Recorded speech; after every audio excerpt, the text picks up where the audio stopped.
প্ৰত্যেক দিনৰ দৰে আজিও আমি আপোনালোকৰ বাবে লৈ আহিছো ৰাখিফল শিতান। আজিও আমাৰ সৈতে পোনপটীয়া সম্প্ৰচাৰত থাকিব জ্যোতিষ শাস্ত্ৰবিদ ডক্টৰ পৰশমণি শৰ্মা। আমি ডক্টৰ পৰশমণি শৰ্মাৰ সৈতে পোনপটীয়া সম্প্ৰচাৰ যাব বিচাৰিছো। হয় ডক্টৰ পৰশমণি শৰ্মা, স্বাগতম জনাইছো আমাৰ অনুষ্ঠান পুৱাৰ কিৰণৰ মাজলৈ। আজি আমাৰ দৰ্শকক আজিৰ দিনটো কেনেদৰে পাৰ হ'ব সেয়া জনাওক। ধন্যবাদ। আপোনাৰ লগতে সদৌ অসমবাসী ৰাইজক মই ডক্টৰ পৰশমণি শৰ্মাই জনাইছো সুপ্ৰভাত। আজি শুক্ৰবাৰ আৰু ইংৰাজী 14 নৱেম্বৰ 2025 আৰু যেতিয়াই এই ধৰণৰ কম্বিনেশ্যন আহে, অৰ্থাৎ যেতিয়া আমি 14 তাৰিখ বুলি কৈছো নাম্বাৰ 5ৰ কম্বিনেশ্যন আহিব আৰু গোটেই টোটেলটো আমি যদি কৰোঁ তেতিয়া আহিব 7ৰ কম্বিনেশ্যন। 5 আৰু 7ৰ কম্বিনেশ্যন আহে ক্ৰিয়েটিভিটি লগতে অকমান চঞ্চলতা দেখায়। গতিকে আজিৰ দিনটোত আপোনালোকৰ ক্ৰিয়েটিভিটি দেখিবলৈ পাব, কিছুমান মানুহক অলপ চঞ্চল দেখিবলৈ পাব। জানো আহক আজিৰ দিনটোৰ ৰাশিফল। যিকোনো ইংৰাজী মাহৰে 1 তাৰিখ, 10 তাৰিখ, 19 তাৰিখ আৰু 28 তাৰিখে জন্ম লাভ কৰা ব্যক্তিসকলক আমি কওঁ নাম্বাৰ 1ৰ ব্যক্তি। 1ৰ লগত নাম্বাৰ 5ৰ মিক্স কম্বিনেশ্যন, নাম্বাৰ 7ৰ 1ৰ লগত খুব এটা ধুনীয়া কম্বিনেশ্যন। যিহেতু নাম্বাৰ 5 বুলি কোৱাৰ লগে লগে সকলোৰে লগত মিলি চলে, নাম্বাৰ 1ৰ আজি একো অসুবিধা নহ'ব। কাৰ্ড আহিছিলে কম্প্ৰমাইজ কাৰ্ডটো, অলপমান ক'ৰবাত নহয় ক'ৰবাত কম্প্ৰমাইজ যদি কৰে তেনেহ'লে লাইফটো আৰু বেছি স্মুথ হ'ব আৰু বেছি এনজয়েবল হ'ব। গতিকে অলপমান কম্প্ৰমাইজ কৰক আৰু তেওঁলোকৰ লাইফটোত পজিটিভ চেঞ্জেছ আনক। যিকোনো ইংৰাজী মাহৰে 2 তাৰিখ, 11 তাৰিখ, 20 তাৰিখ আৰু 29 তাৰিখে জন্ম লাভ কৰা ব্যক্তিসকলক আমি কওঁ নাম্বাৰ 2ৰ ব্যক্তি। নাম্বাৰ 2ৰ লগত নাম্বাৰ 1 বা এই ধৰণৰ যিবিলাক নাম্বাৰছ থাকে সদায় ছাপোৰ্ট কৰে।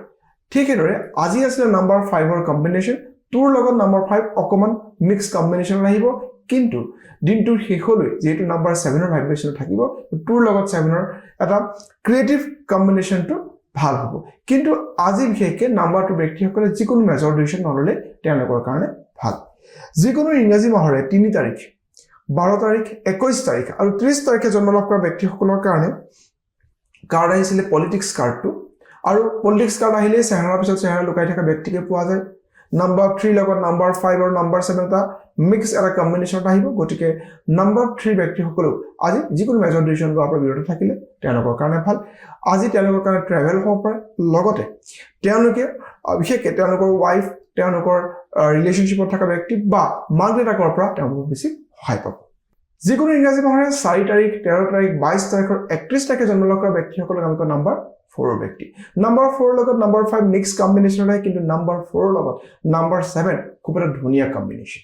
গতিকে 4-7ৰ যিটো কম্বিনেশ্যন, এই কম্বিনেশ্যনটো আজি নাম্বাৰ 4 ব্যক্তিসকল বহুত বেছি পজিটিভিটি দেখুৱাব, লগতে যিবিলাক বাধা আছে সেইবিলাক বাধাও দূৰ কৰাত সহায় হ'ব। তেওঁলোকৰ কাৰণে আজি গাইডেন্স কাৰ্ডটো আছিলে উই আৰ দ্য ৱৰ্ল্ড। অৰ্থাৎ নাম্বাৰ 4 ব্যক্তিসকলে আজি যদি টিম ৱৰ্কত বিলিভ কৰি কাম কৰে, একেলগে মিলিজুলি কাম কৰে, তেওঁলোকৰ কাৰণে খুব এটা সুন্দৰ হ'ব। যিকোনো ইংৰাজী মাহৰে 5 তাৰিখ, 14 তাৰিখ আৰু 23 তাৰিখে জন্ম লাভ কৰা ব্যক্তিসকলক আমি কওঁ নাম্বাৰ 5ৰ ব্যক্তি। নাম্বাৰ 5ৰ আজি দিন, নাম্বাৰ 5ৰ আপুনি ব্যক্তি, গতিকে নাম্বাৰ 5 আৰু নাম্বাৰ 5 ধুনীয়া কম্বিনেশ্যন। Number 7 creative combination. অলপ আগতে কৈছিলোঁ নাম্বাৰ 5 বুলি কোৱাৰ লগে অলপ চঞ্চল বা এই ধৰণৰ অলপমান ডিচিশ্যন মেকিং, ফাৰ্ষ্ট ডিচিশ্যন মেকিঙৰ প্ৰতি টেণ্ডেঞ্চি থাকিব। আজি আপুনি যিকোনো কাম কৰাৰ ক্ষেত্ৰত আপুনি যদি গাইডেন্স লয় আৰু সেই গাইডেন্স যদি কোনো লেডিছৰ পৰা লয় তেতিয়াহ'লে আপোনাৰ কাৰণে বেছি সুবিধাজনক হ'ব। গতিকে নাম্বাৰ 5ৰ ব্যক্তিসকলে যিকোনো লেডিছৰ পৰা আপুনি যদি গাইডেন্স লয়, লগতে আপুনি ডিচিশ্যন লোৱাৰ আগত দুবাৰ ভাবি লয়, তেতিয়া আপোনাৰ কাৰণে ভাল। যিকোনো ইংৰাজী মাহৰে 6 তাৰিখ, 15 তাৰিখ আৰু 24 তাৰিখে জন্ম লাভ কৰা ব্যক্তিসকলক আমি কওঁ নাম্বাৰ 6ৰ ব্যক্তি। নাম্বাৰ 6ৰ লগত নাম্বাৰ 5 আৰু নাম্বাৰ 7ৰ যিটো কম্বিনেশ্যন, এই কম্বিনেশ্যনটো পজিটিভ কম্বিনেশ্যনত ধৰা যাব। আৰু কাৰ্ড আহিছে টাৰ্ণিং ইন। নাম্বাৰ 6ৰ ব্যক্তিসকলে আজি কিছুমান নিগেটিভ কথা আপোনাৰ মনলৈ আহিব পাৰে, সেই নিগেটিভখিনি আপুনি আঁতৰাই পজিটিভৰ ফালে যদি যায় আপোনাৰ কাৰণে ভাল। দিনটোৰ শেষলৈ অৰ্থাৎ আফটাৰ ছানছেট যিকোনো মেজৰ ডিচিশ্যন নল'ব। পৰাপক্ষত আজি আপুনি আফটাৰ ছানছেট নন ভেজ আহাৰ গ্ৰহণ নকৰিলেও আপোনাৰ কাৰণে ভাল হ'ব। যিকোনো ইংৰাজী মাহৰে 7 তাৰিখ, 16 তাৰিখ আৰু 25 তাৰিখে জন্ম লাভ কৰা ব্যক্তিসকলক আমি কওঁ নাম্বাৰ 7ৰ ব্যক্তি।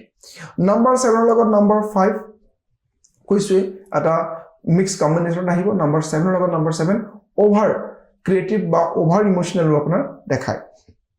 কাৰণ আপোনালোকৰ কাৰণে ৱাটাৰ এলিমেণ্টত আহিছিলে, অলপমান পজিটিভ নিগেটিভৰ মাজত থাকিব। গতিকে লেট গ' কৰাটো আপোনাৰ কাৰণে ভাল।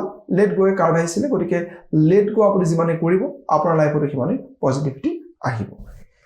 যিকোনো ইংৰাজী মাহৰে 8 তাৰিখ 17 তাৰিখ আৰু 26 তাৰিখে জন্ম লাভ কৰা ব্যক্তিসকলক আমি কওঁ নম্বৰ 8ৰ ব্যক্তি নম্বৰ 8ৰ লগত নম্বৰ 5 ধুনীয়া কম্বিনেশ্যন নম্বৰ 7 সাপোৰ্টিভ কম্বিনেশ্যন কাৰ্ডে আপোনাৰ কাৰণে দিছে সৰু কাৰ্ডটো যদি আমি নিউমাৰলজি ভাষাত কওঁ আপোনাৰ কাৰণে খুব এটা ভাল দিন কিন্তু কিছুমান সময়ত কাৰ্ডে যেহেতু আপোনাৰ নেগেটিভ কাৰ্ড দেখাইছে গতিকে কিছুমান বেড নিউজ আপুনি পাব পাৰে কিছুমান আনএক্সপেক্টেড নেগেটিভ নিউজ আপুনি পাব পাৰে গতিকে তাৰ প্ৰতি সাৱধান থাকিব নিজকে কণ্ট্ৰল ৰাখিব আপোনাৰ সেই নেগেটিভ নিউজ আপোনাৰ কাৰণে পজিটিভ হ'ব একেবাৰে শেষত যিকোনো ইংৰাজী মাহৰ 9 তাৰিখ 18 তাৰিখ আৰু 28 তাৰিখে জন্ম লাভ কৰা ব্যক্তিসকলক আমি কওঁ নম্বৰ 9ৰ ব্যক্তি নম্বৰ 9ৰ লগত নম্বৰ 5 আৰু 8ৰ যিটো কম্বিনেশ্যন তো এইটো এটা মিক্স কম্বিনেশ্যনত পৰিব গতিকে নম্বৰ 9ৰ ব্যক্তিসকলে আজি বিশেষকৈ যিকোনো কাম কৰাৰ ক্ষেত্ৰত অলপমান ভাবি চিন্তি কাম কৰিলে ভাল কাৰণ তেওঁলোকৰ কাৰণে আজিটো কাৰ্ড আহিছিল পলিটিক্স গতিকে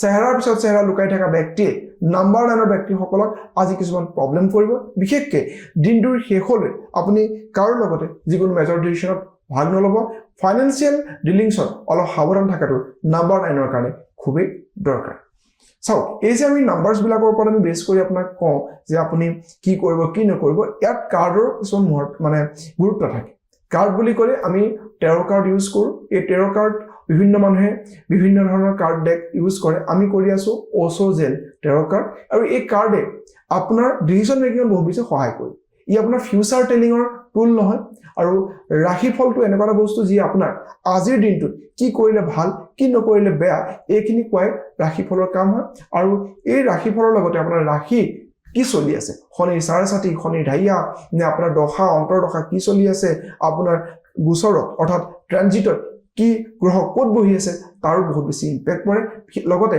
বৰ্ষচক্ৰত আপোনাৰ এই বছৰটো কি আছিল এই গোটেইখিনি বস্তু এটা কম্বিনেশ্যনতে আপোনাৰ ফিউচাৰ ডিচিশ্যনবিলাক ল'ব লাগে তথাপি পৰাপক্ষত আপুনি প্ৰতিটো দিনে যদি শুদ্ধ কৰি যায় আহি থকা দিনবিলাকো আপোনাৰ শুদ্ধ হ'ব ভাল হ'ব আৰু আপোনাৰ লাইফত সাকসেস অনিবাৰ্য হয় ডক্টৰ পৰশমণি শৰ্মা এই মুহূৰ্তত আপোনাক ধন্যবাদ জ্ঞাপন কৰিছো লগতে আজিৰ এই অনুষ্ঠানৰ পৰা আপোনাক বিদায় জনাইছো পৰৱৰ্তী সময়ত আমি আপোনাৰ সৈতে পুনৰ পোনপটীয়া সম্প্ৰচাৰ যোগাযোগ স্থাপন কৰিম আৰু এয়া আছিল ডক্টৰ পৰশমণি শৰ্মাৰ দৈনিক ৰাশিফল আসাম টক্স আপোচবিহীন অসম কণ্ঠ